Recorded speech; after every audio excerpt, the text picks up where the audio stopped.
Hey everybody, welcome to the very first actual match game review for the 2021 AFL season. It's so good to be back. Such a relief. Got a smile on my face. I've enjoyed having footy back in pre-season and even the AFLW. But today there was just a different buzz around watching the boys play. Such a build-up. Got our new recruits playing and a pretty strong side playing as well. And for those of you who have been with the Blue Abroad channel from the beginning, you would have remembered some of the wacky places that I've done some reviews in due to internet issues and the like.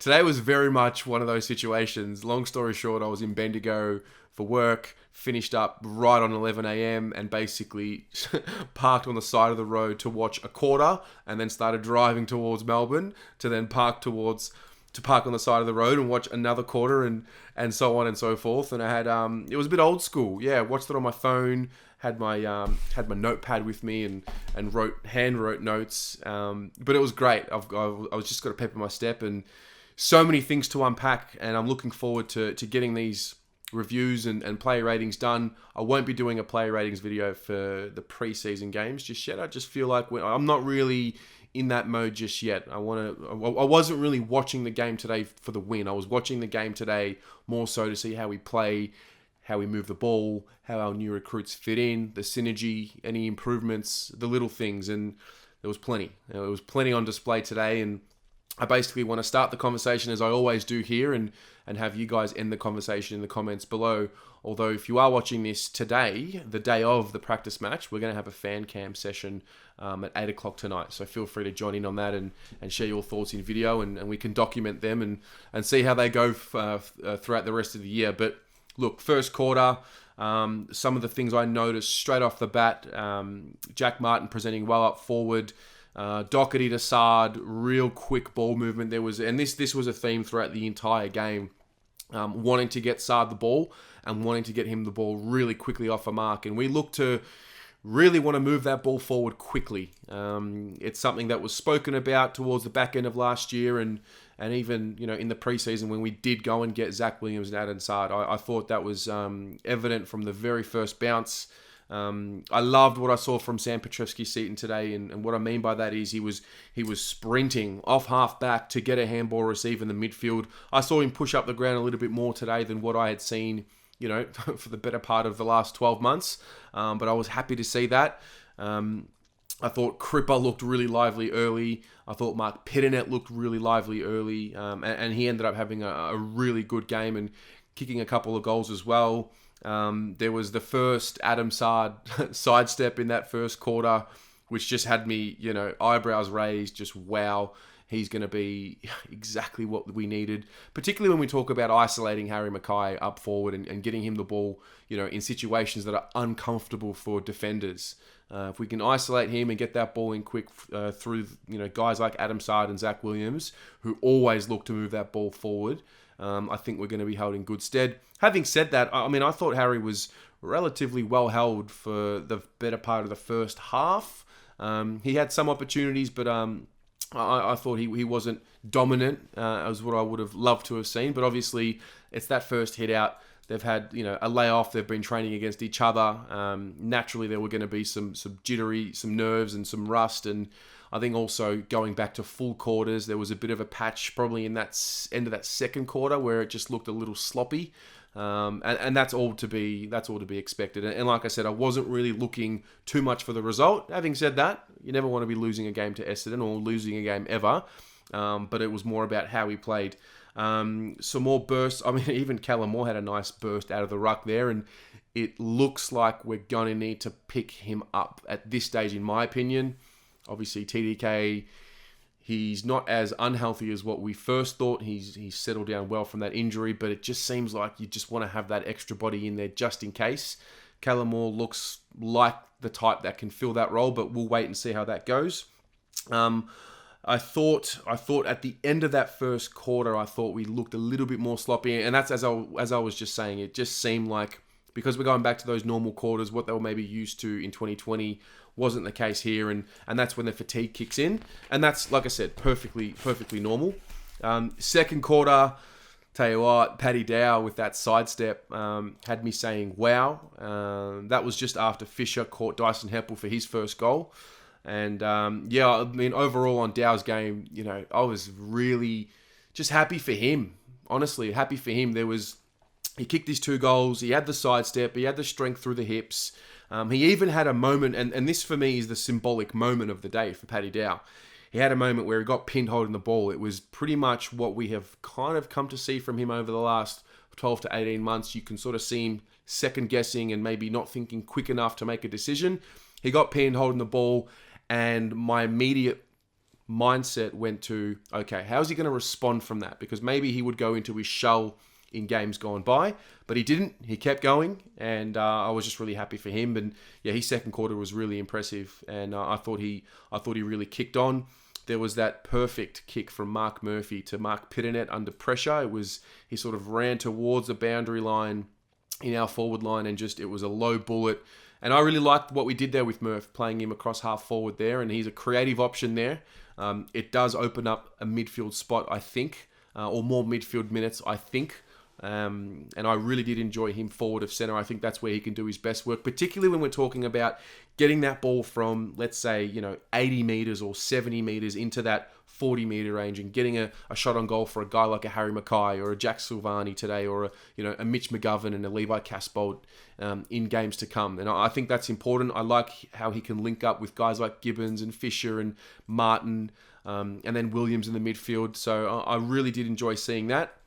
I thought the running handball goal from Cunningham after a handball from Fisher and Murphy, as I was just saying, there was that link-up play and it looked really good. And I'll be honest with you, once that goal went through in the second quarter, I started saying to myself, I mean, obviously it's a practice match, preseason game. I don't want to get too carried away, but it's just what we do. But I honestly started saying to myself, do we really need these 3 talls there? Like, we have a shorter, smaller, more agile forward line. That can maybe get unstuck at times depending on who we're playing, but teams like Essendon that love to run the ball from end to end and handball the ball from end to end, I think there's something to be said for playing a little bit smaller, and I like the way it looked. I think we moved the ball quicker, we had more options to run through the midfield, and yeah, I really did enjoy it. Kudos to Essendon though, they're quick, they're very quick. They get that ball and they burst. And I did notice that second half of the second quarter, it was pretty much played on their terms. I thought we looked really sloppy. Some things I noticed. I mean, Setterfield went behind the ball. I didn't mind that, to try that out. I'm not sure how that's going to go for the rest of the year, but I didn't mind seeing that. He seemed to roam a little bit more. Last year, he had some good success playing, as a contested ball-winning midfielder, and I liked it. But obviously, when we've got guys like Curnow in there, Nunes looks like he's bulked up as well. He looks like he's going to get into the thick of it there. Obviously, Cripper is there. I think we're going to need to add another string to Setterfield's bow. I know that he did play on the wing, in 2019, so maybe that's just part of his development. But I didn't mind seeing that. And as I said, it seemed like that period was coming on. What are we going to do? Things aren't going our way. Can we stem the bleeding? And for the most part, we looked like we could. But it was very sloppy towards the end of that second quarter. Then we enter that third quarter, and then it just got exciting again. I think it started the first few minutes not so well. The kicking inside 50 was poor at that stage. There was a contest that Lockie Plowman found himself behind the marking forward. And he, I noticed it a few times throughout the day, but apart from that, he was pretty solid. I noticed a few moments with Zach Williams, some 1-2s out of a stoppage, and then just blazing away, and started getting a little mindful about how we're moving this ball. There wasn't a real purpose to how we were moving it forward, but then it changed. And it changed after Jack Nunes kicked his goal from about 51 metres out on the lead. It was a nice passage of play. It looked like, today for me anyway, it looked like exiting out of defensive 50 in terms of whether we handball or kick it, not an issue.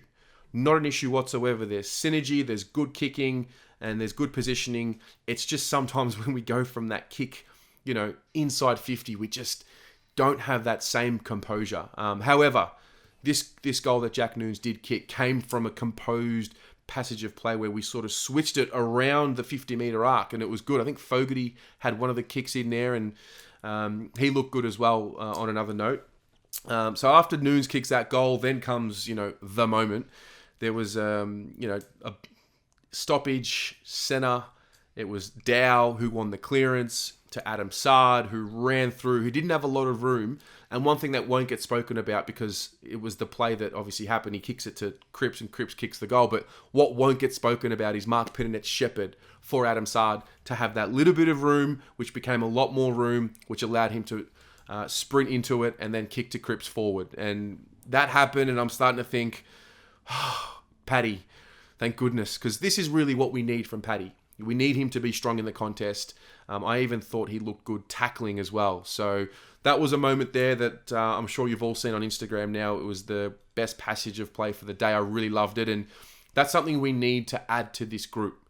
Goals that come like that. Easier looking goals, because we work super hard for goals, particularly in 2020 and years prior. But goals like that, where we can just put that scoreboard pressure on, are going to be crucial. And passages of play like that are going to help us with that. So really enjoyed that.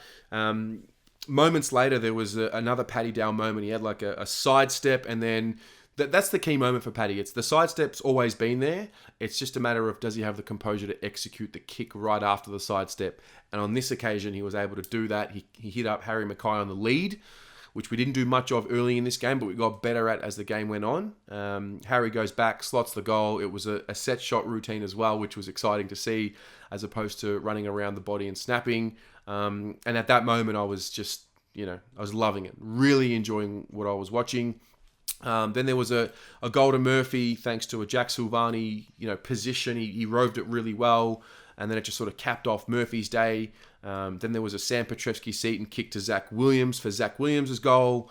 And then there was Paddy Dow's second goal it was a contest. He was running into the goal square. I didn't think he was really going to get it, but he had the strength through his hips to keep his feet and get his foot to it. And, he kicked there, and that was it. And then we got to three-quarter time, and at that point, we hadn't seen Michael Gibbons, we hadn't seen Lockie O'Brien, we hadn't seen Liam Stocker.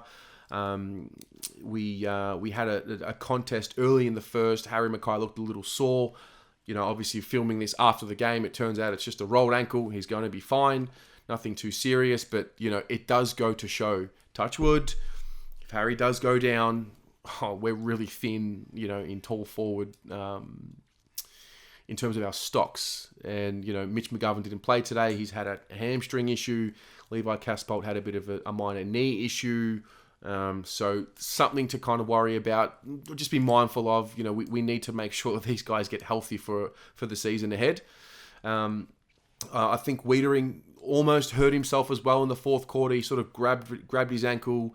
He, signaled to come off, but then stayed on, so he was fine.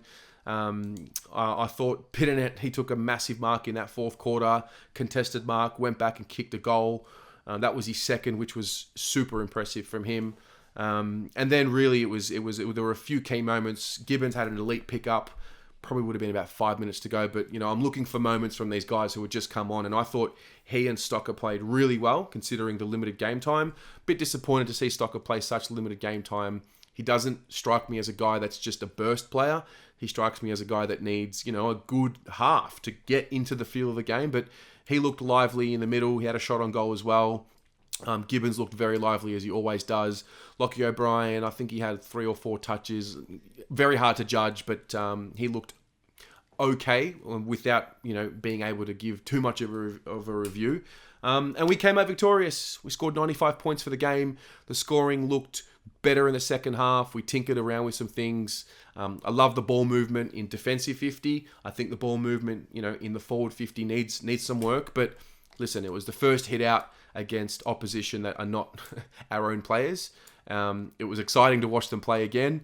Kudos to the club for getting the live stream organised. This for me is a no-brainer moving forward. This is the new world. This is the modern world. This is how you generate fan engagement. You create availability for such things, and then, if you're on Twitter, you would have seen Carlton posts everywhere. And Carlton Twitter really emerged in the back end of 2020, I'd say, but today it was on another level. A lot of accounts posting about the game, talking about the game, and this is where I think we as a club lead the charge, because our fans are next level, and we really do get around our club, and we kind of know that something's bubbling and we're ready to take that next step. Now, whether we execute on that or not remains to be seen. But yeah, don't want to get too carried away. It was obviously just a practice match against the Bombers, who have quite a few of their key players out, but still some quality, especially in that midfield. Good to get the runs on the board. Good to get some Ks in the legs. We had a very strong outfit out there, and I like that because it showed that they're all competing for spots. Some other little notables here. I love the fact that Dave Cunningham showed a little bit of aggression with Tom Cutler. They got into it a little bit. I think towards the end of the game, and the siren went, and they were still jawing at each other. And I love it because it showed a little bit of pride. And that's probably the word that sums up how I felt they played today. They played with a sense of pride and spirit, and they played like they had a point to prove. And the reality is they do, and we do. So those are my thoughts. That's my summary. It's great to be back. But I do want to turn the attention to you. Give me some thoughts that maybe I haven't brought up here, and some things that you noticed, whether it be game style or particular passages of play that you think we can utilize moving forward.